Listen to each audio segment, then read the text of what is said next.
So the alignment that I would like to take a look at today is the ongoing square aspect between Mercury and Saturn.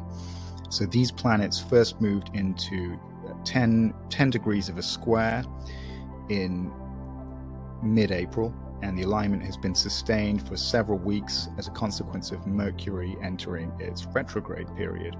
It's always stayed within 10 degrees orb. So this graph from Archetypal Explorer represents the exactness of the alignment over the past several weeks, and you can see that we are now approaching the end of this square as we move into the second half of June. So what are the archetypal significations of these planets? Mercury is associated with the exchange of information and ideas through speech and writing, and more generally with all aspects of thinking, reasoning, and communicating. It signifies curiosity and the impulse to name, understand, explain, and quantify the world around us. It is connected with writers, educators, and intellectuals of every type.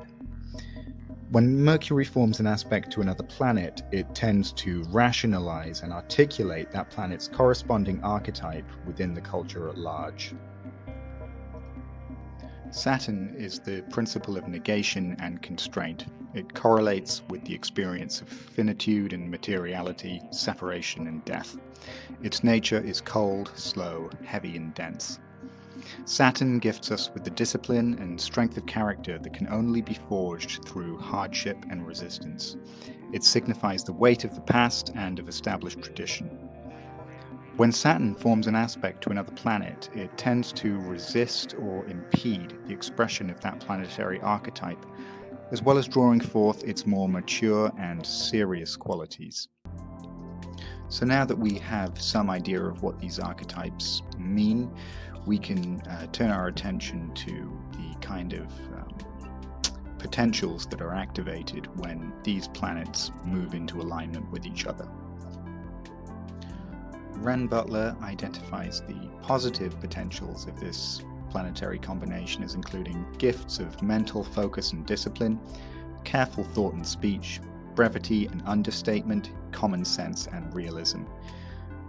On the more negative side, we have tendencies towards worry and pessimism, limited and narrow perceptions, a cynical or pragmatic attitude. Beyond these general significations, we can look to events in the world to give us a sense for the broader potential of these archetypes and the particular ways they have been expressed during the Mercury-Saturn square. A political development that has coincided with the square alignment is a push by Prime Minister Boris Johnson to revive the imperial measuring system in Britain, a move that would bring pounds and ounces back to shops throughout the country. The current system requires that traders use the metric system to convey information about a product. A review of this system has been announced as part of a broader plan to reshape the laws of the UK in the wake of Brexit. As the principle of mental abstraction, Mercury correlates with attempts to measure, quantify, and label the world around us.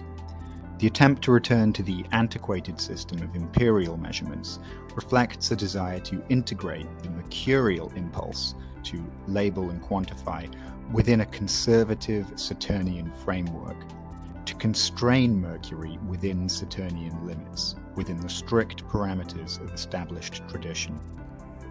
On another level, we could interpret this as a mercurial attempt to quantify the Saturn archetype, to quantify and describe the material world. Archetypally, Saturn corresponds with the notions of matter, gravity, and weight, both the physical weight of pounds and ounces and the metaphorical weight of the past. While Boris Johnson is keen to bang the drum of patriotism and tradition, he likely had other purposes in mind when he announced this review, such as distracting people from his scandalous and incompetent leadership. This brings us to another side of the Mercury-Saturn complex, typified by the Sue Gray report, the sober inquiry into Number 10's ongoing Partygate scandal, the results of which were published on May 25th when the Mercury-Saturn square was within 3 degrees of exact alignment. The 48-page document lays bare the hypocrisy exhibited by the Johnson government during the periods of national lockdown, providing details about the boozy parties that were held across Downing Street in Whitehall, and condemning Johnson's failures of leadership and judgment. The methodical and rigorous nature of the report, as well as its harsh condemnations of the government, reflect the capacity of the Mercury archetype to articulate the stern judgments of the Saturn archetype in written form. Mercury-Saturn is the critic's aspect, and major alignments in the Mercury-Saturn cycle frequently coincide with a more critical stance taking hold in many areas of public discourse. This tendency was visible in politics through the publication of the Sue Gray Report, but it could also be discerned in reviews of popular entertainment during this period.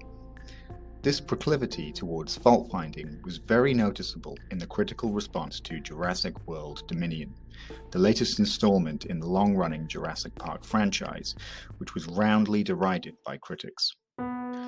Everything is lethargy, repetition, and cop-out. Dramatic jeopardy is abandoned. Overwhelmingly mediocre and pointless, contrived and lifelessly convoluted to the point of gibberish.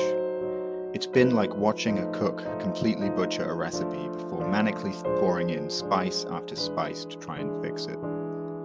6 episodes in, exhausted dramatic possibilities give way to a dull hodgepodge of generic action mayhem.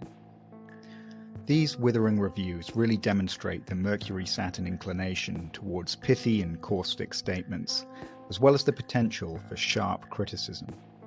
But critics beware, because this tendency towards criticism can backfire, especially when Mercury is retrograde, as this final example will illustrate. The following speech, in which former President George W. Bush attempts to condemn Vladimir Putin for his invasion of Ukraine, was described by one observer as the Freudian slip of the century. In contrast, Russian elections are rigged. Political opponents are imprisoned or otherwise eliminated from participating in the electoral process.